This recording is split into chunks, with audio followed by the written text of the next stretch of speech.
সিরিজের প্রথম টি-20তে নেদারল্যান্ডসকে বড় ব্যবধানে হারিয়ে এশিয়া কাপের প্রস্তুতি বেশ ভালোভাবেই শুরু করলো বাংলাদেশ। আসলে এশিয়া কাপের প্রস্তুতির ভেতরে টাইগাররা তো ছিলই, ম্যাচ প্র্যাকটিসটা ইম্পর্টেন্ট এবং সেই কারণেই মূলত নেদারল্যান্ডসের বিপক্ষে ঘরের মাটিতে 3 ম্যাচের টি-20 সিরিজ, যার প্রথমটাতে বাংলাদেশ জিতেছে 8 উইকেটে এবং তার চেয়ে ইম্পর্টেন্ট ব্যাপার হচ্ছে 137 রানের টার্গেট বাংলাদেশ আসলে চেস করে ফেলেছে 39 বল হাতে রেখে।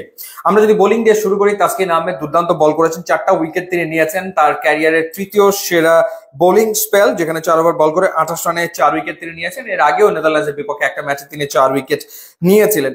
শেখ মাহাদির কথা যদি বলি, তাকে নতুন বলে ব্যবহার করা হয়েছে, এটাই আসলে বাংলাদেশ টিমের গেম প্ল্যান এবং তিনি 4 ওভারে 21 রান দিয়েছেন, কোনো উইকেট নেননি, ইকোনমিক্যাল বোলিং করেছেন, কোনো সন্দেহ এ ব্যাপারে নাই। সাইফ হাসান যিনি আসলে ফিরেছেন টি-20 দলে এবং তিনি বল হাতেও কন্ট্রিবিউট করেছেন, ব্যাটিং এও কন্ট্রিবিউট করেছেন। বোলিং এ তিনি 2 ওভার বল করে 18 রানে 2টো উইকেট নিয়েছেন। তার ব্যাটিংটা আরো বেশি দারুণ ছিল, সেই ব্যাটিং প্রসঙ্গে আসছি। মুস্তাফিজ 4 ওভারে 19 রানে 1 উইকেট নিয়েছেন এবং 136 তুলতে পেরেছে 8 উইকেটে নেদারল্যান্ডস প্রথমে ব্যাট করে।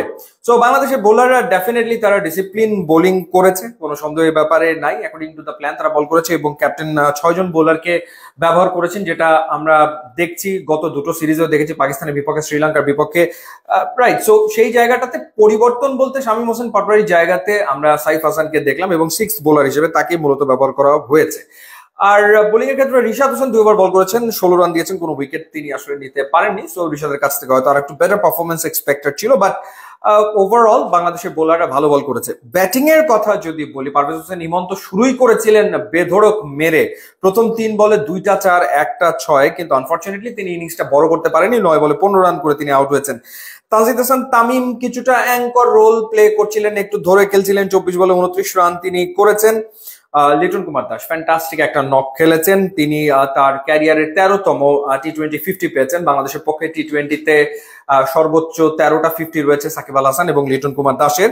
6টা 4 এবং 2টো 6 মেরেছেন, 186.20 স্ট্রাইক রেটে তিনি ব্যাট করেছেন।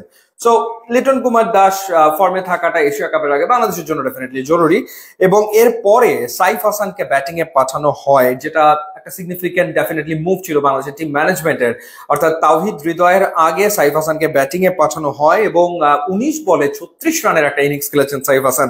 1টা 4 এবং 3টা ছক্কা তিনি মেরেছেন এবং 189.47 স্ট্রাইক রেটে তিনি আসলে ব্যাট করেছেন।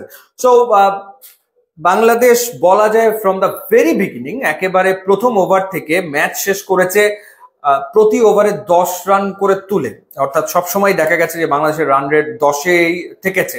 সো এই যে শুরু থেকে একই রকম মোমেন্টাম ক্যারি করা, সেটা একটা দারুণ ব্যাপার। নিশ্চিতভাবেই দেখা যায় যে পাওয়ার প্লেতে বাংলাদেশ ভালো স্টার্ট করার পর তারপরে গিয়ে রান রেটটা ড্রপ করে, স্লো ডাউন হয়, কিছুটা কমে যায়, কিন্তু এই ম্যাচে সেটা আসলে হয়নি এবং সেটা হতে দেননি লিটন কুমার দাস আর সাইফ হাসান। সো সাইফকে যে কারণে খেলানো হয়েছে, টিম ম্যানেজমেন্ট সফল ডেফিনেটলি, অর্থাৎ ব্যাটিংটা মিডল ওভারে সাইফ হাসানের ব্যাটিং সেটা ইফেক্টিভ ছিল এই ম্যাচটাতে এবং তার যে বোলিং, সেখান থেকে বাংলাদেশ 2টো উইকেট পেয়েছে। সো তাকে খেলানো বা তাকে দেখার যে ব্যাপারটা ছিল সেটা টিম ম্যানেজমেন্ট দেখে নিয়েছে। সো দারুণ জয়, বাংলাদেশ টি-20 সিরিজ শুরু করলো। এখন দেখার ব্যাপার যে বাকি 2 ম্যাচে এই ধারাবাহিকতা টাইগাররা ধরে রাখতে পারে কিনা।